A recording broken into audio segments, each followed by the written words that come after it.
kìa hả một thầy mình ta múc đi cô tao mơ poki mơ thầy mà hả mơ thầy tay tao chập đam bên hỏi múc tiếp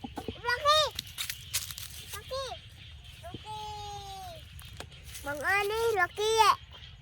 mình ôn cho đất cho tốt sự con trò ôn muối hơn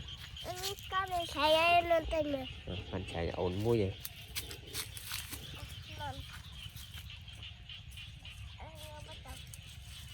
wow to được kia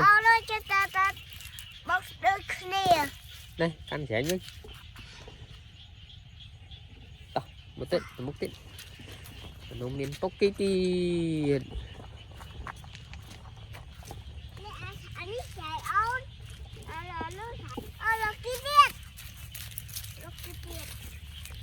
yeah một cái à siêu lắm thì lạ nồng tật lại này đi phao vậy này đi phao đây này ăn phao gì này mai của bé rồi xoay lên này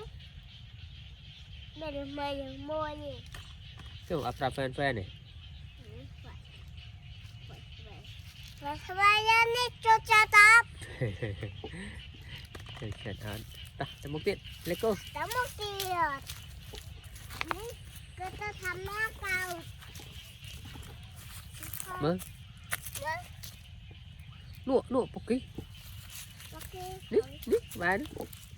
nung po lương nữa anh mệt hơn chập đồi không tiết đâu rồi chồm cha đặt rồi cái đạm máu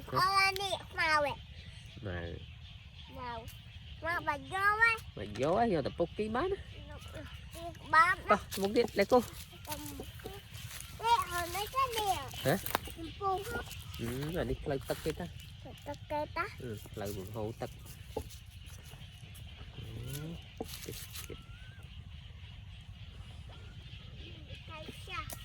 oh no okay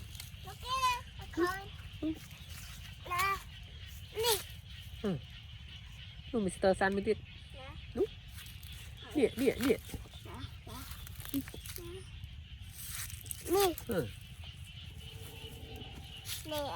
mình mệt tuổi là đi mình mệt bọn ai cho ta bọn ai cho ta đi bắt cột mình ăn bia lúc xây cái món mới lúc xây cái món mình bay khỏi luôn đúng và cho ta bảo hỏi cho ta tầm chân cái thà không ngon bà cái cạn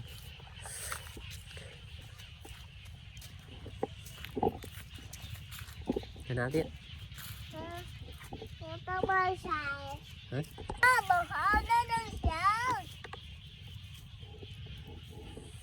bờ ơi cho ta bờ ơi cho ta mất điện tao mơ xài sân mơ đồ cam máu cái đầu canh nữa cái đầu ơi con canh sợ ôn á lưới còn gì anh đọc lâu rồi đi poki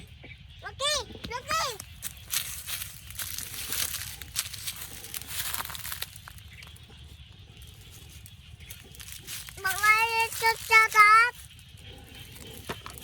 bà bạch đâu ấy bạch không à mọi người cho ta ta đâu mà ta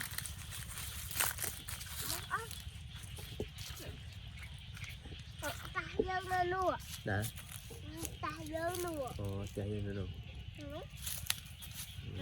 Chiều tô tao đi đào tàu cá nó lạch nặng không phải thằng lục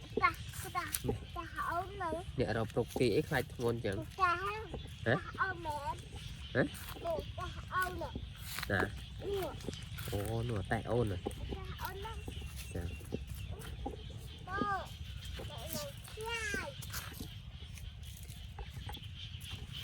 Người ta khỏi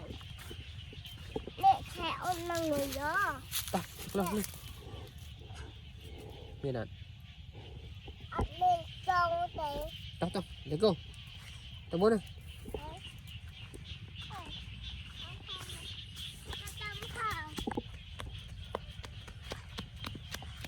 ta nó đây cô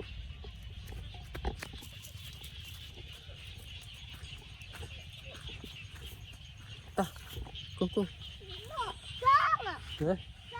mau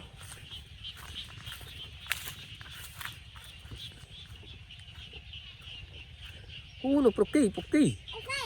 kỳ nó ô bọc kỳ lần sáng ô nè đâu được đã đúng không bọc kia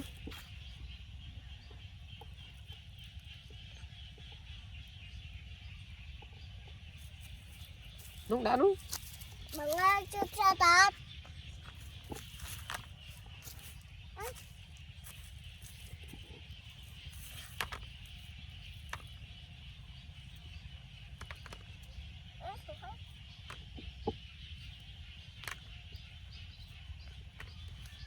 anh ấy là khu vậy ô nâng đại khu khu ô đại khu bên ôn mẹ khu liên hiền ôn chẳng mụ ấy ghế khu chẳng anh ấy sấy cái móng sấy át anh ấy xây món mà anh ấy xây món đài chẳng xây món tập à ô cho nó sấy ghế anh ấy không cái ba hả ấy ghế này không cái ba anh cái rò mạnh mới rò mạnh chẳng cái rò chứ anh nó mùi những cái rò chắc à hả mấy ngon có su fan mà ngon toàn chèn dây không tầm tí thế nào dụ màn này tí nam ở châu điên đấy chứ hả tí ông cho hiền rồi cái châu điên là một bịch trắng à một lần một ôn lần cay